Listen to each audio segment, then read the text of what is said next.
3, 2, 1. GarageKing here, and today we are going to change the air conditioning condenser on this Honda Civic. If you saw my dive video, you will see that that's where it was leaking from. So what we're going to do is we're just going to check, make sure we have no pressure. So we're going to take off our low side. That's the one right here. And then what we can do is you can see here I have a fresh can of 134A. It is sealed. So easy way to check the pressure if you don't have your own set of gauges is as I showed you. Here's a new can. We're going to screw the can on just like so. Now we're not going to pierce the can, but what we're going to do is just connect it right here. And this way the can seals it on this side and the gauge will read if there's anything in there. And here you can see, nothing. So there's absolutely no pressure in the system, so I don't have to worry about anything at all. All right, so in order to get the condenser out, what we're gonna do is we're gonna start by taking this plastic piece off right here. So got my little tool here. This is a Mueller Cupes. I think that's how you pronounce it. And get yourself some of these right here. Something to just, you know, save all your plastic stuff. This tool here is super handy. If I can zoom in, it is 277009. And I use this tool quite a bit. I find that the chrome finish really lasts and the tool just holds up really, really well. And as you'll see later in the video, you'll want to get just a variety of trim tools. It really does help with a job like this. Next we have two T30s. One's right here and one is over there. And let me know if any of you have tried to do a job like this in the garage and you've been successful at it. I mean, thumbs up to you. Let me know in the comments. I'd be interested in hearing. So once you have the two 5mm bolts out, what you're gonna do is you're gonna come around to the side. Right here, you're gonna look up. It's kind of focusing. Anyway, you're gonna have to take my word. I'm going up here with a Phillips screwdriver.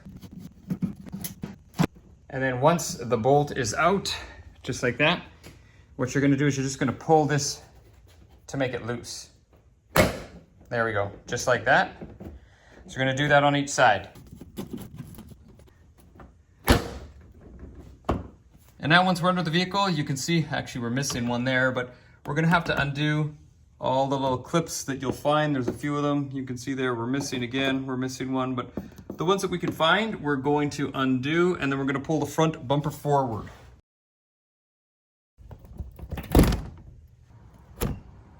And this is why it's important to have a few different tools, because as you can see, some of these clips are different. They've obviously been replaced a few times, maybe even by myself in the past, and you just sort of use whatever you have. So like I said, you just want to have a few different tools. Now I know it seems scary, but trust me, it just pops off. Once you get the lower clips out, the two 5mm up here, and then the Phillips in behind each wheel, we should be able to just pull this thing forward. And you can see one side's already loose. This side seems a little more tight. Should come out. There we go. So all the bolts are 10mm. So we got one there, one there, one there, one there, and then it just drops it in the bottom. You'll see, so before we take this out, what we're gonna do is we're gonna undo the two 10mm bolts, one right here and one under here. So we're gonna undo those right now.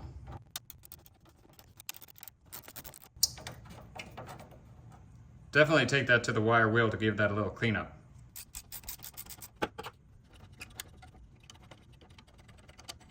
And they're both the same size, both corroded. And there's actually another 10mm right there. We're gonna undo that bracket. And actually, if we take a look here too, we can see where it was in fact leaking. But if we pan underneath here, there, that sort of glow. So you can see that's where all the oil is, where it was leaking before. That's the dye. And I bet you any money if we put the black light on or the blue light, whatever the light it is, we would see that glowing. So that's our major leak right there. So definitely needed the condenser. You can see here, all we have to do is we can just pull this out, just like so. There we go. There's our O-rings. They still look okay. I might replace them. There's the one on top. We can pull that one out from there. One of the things that did surprise me with this job was just how corroded the bolts were. You could see the head of this bolt is pretty corroded, and I was just grateful that nothing snapped. These you can just move them, just like that. So it's just the front you have to undo. I know when I started this job, I thought it was gonna be harder than what it actually was. So this job, really, if you take your time, wasn't that bad. And there you go, we'll actually take it through the bottom. will be easier. So here we have the new one, here we have the old one. You can see they are just slightly different. This one's got a bracket, but I think it's probably for multiple models, so we won't worry about it because we don't have to attach anything to this bracket. But all the mounting holes are the same, and I guess the holes here for the actual hoses are the same. That'll all work out. Let's install it. And if you take a look at this, you can actually, hopefully the camera picks it up, you can see the green there. So it's definitely leaking there. Don't forget to transfer over all the parts. Just gonna pull these off. I'm gonna put them on right here. And then what we have to do too is we have to measure and see if any oil actually comes out of this thing. Because usually the dryer holds some oil. So there's probably a little bit of oil in it, but we'll see. Nothing. Now I just have an assortment of O-rings for 134A. They're just an assortment. They're not Honda, but you know, they'll work. So I'm just gonna replace the 2 O-rings. You can see there's one over there and one down there at the bottom. So it doesn't hurt, so I'm gonna put a little bit of R134 compressor oil in. So we didn't, as you saw, we didn't get any out, but you know, a couple drips happened when I was taking it out. So I know there's some, and it doesn't hurt to put a little bit in. Plus, you saw on the old one, it was all stained here, so we were losing oil. It was just coming out very slowly, so it doesn't hurt to put a little bit in. Now, if any of you are wondering exactly how much you should put in, there is no hard, fast rule. I know just from my experience, vehicles can lose a little bit of oil when they're leaking, so I'm probably just putting in around ½ an ounce. There you go, that'll do, just a little bit in there. If ever you're unsure of what to lubricate an O-ring with, always lubricate it with what it's sealing. So in this case, just air conditioning oil.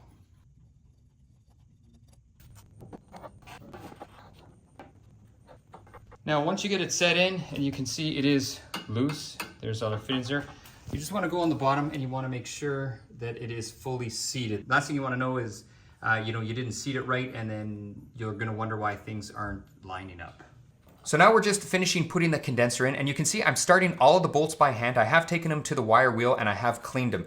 One of the things you'll notice that I do in a lot of my videos is I put all the bolts in by hand. And the reason I do that is I can feel if they're cross-threading, and I can feel for proper torque. If you use an impact driver, the problem is if it's cross-threaded, you can't tell. And the bolt is made out of steel and it's going into aluminum, so the problem is you don't damage the bolt, you usually damage the whole thing that you're replacing. So that's why I'm careful and I put the bolts in by hand. So before we finish putting it back together, now that we have everything buttoned up here, I have my gauges on here. You can see that these are closed, low side, high side, going to the low side, high side, and actually going over here to the recycler machine. So what I want to do is I want to draw a vacuum, and I want to hold my vacuum. And the reason I'm going to do that is I want to make sure that these fittings over here or down there, the one at the bottom, is not leaking. Because the last thing I want to do is put it all back together, charge it up, and then find out that it's just leaking and I have to do it all over again. So let's just make sure it's good. So now I'm gonna open up these. There you go, and you can see we're starting to draw a vacuum both sides. And let's take a break and let's vacuum it for about 30 minutes. The longer, the better. All right, so here's the coffee maker I actually do use to make my coffee. It's a Bialetti, and I'll tell you, I went to Europe once, tried one of these things, and it makes the absolute best coffee, and it does it very quickly. All right, so if you take a look at the gauges there, you can see we're very close to 30. We're doing very well. Still pulling a really good vacuum. Actually, we're not pulling the vacuum anymore. I vacuumed it for 30 minutes, and then I have the machine on hold. So what that's gonna do is it's gonna tell me if there's any leaks. So we got only 2 minutes left. So yes, so very close to 30 minutes. So it wasn't actually vacuuming, it was doing a hold. So if there was a leak, this would have been going back up to 0 because outside air would have been coming to the inside. So it's not. So let's turn these off like this. We're just gonna close them and then we're gonna fill it. But before we do that, we are just going to install the front bumper now. And I had to find a friend just to line up the bumper. It's so much easier. It's actually not a hard job to do with 2 people at all. With 2 people, it's very, very easy. With 1 person, you sort of struggle a bit, so it's always best if you can find a friend. We are in the home stretch now, and a word of advice, take your time when you're lining up and installing all of these plastic trim pieces. The worst thing is if it's misaligned, because then you'll have trouble putting the clips back in. Everything's pretty easy, but just make sure on this side, this one's always a bit of a bear because you have this here, and your coolant, or not your coolant, sorry, your washer fluid, you can see there it is. So you just want to make sure that it all lines up, and this goes back into this little slot right here. We just tuck it in there and then it'll all line back up. All right, so if we take a quick look at the manual here, this is a 2006 Civic. Let's focus in here, 2006. So we got, if I put my finger there, 0.98, it's about a pound of refrigerant. All right, so it's time to fill it. You can see I'm still running a vacuum there. And if I go over here to my scale, I'm gonna click amount. There you can see what's left in my tank. So I gotta put 16 ounces in. All right, so we're in the car. So we're gonna start the car up.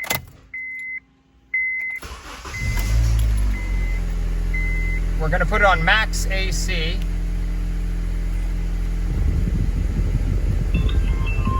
That's good. Unfortunately, it's very warm, but hopefully our compressor cuts in and it'll get nice and cold in a minute. All right, now you can see I have no pressure.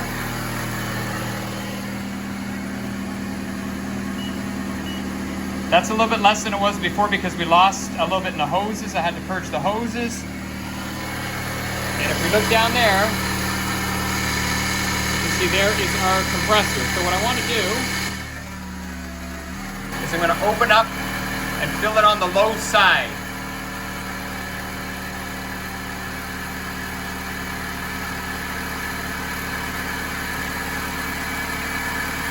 There you go. We're under 40 now. I just want to zoom in here and show you the compressor. And there you go. You can see it just kicked in, just started. So that is awesome. What I'm going to do, I'm going to quickly turn this off. Okay? And I just want to show everybody here. Let's zoom back out. You saw it was 7.2. So 2 ounces roughly, 2 to 3 ounces. That's all that went in the car. Well, we're right at 7, I guess. That's what's left in the tank. If I give this a jiggle, it might change to 7. There you go. So it only took about 2 ounces to get this compressor going. That's all it took. And you can see there it is, spinning. Let's finish filling it because you can see it's running here on almost nothing. The high side's going up, almost 100, but the low side, we got nothing there. So we want to start getting some in there. So we're going to open it up. We don't really want to go over 40 PSI.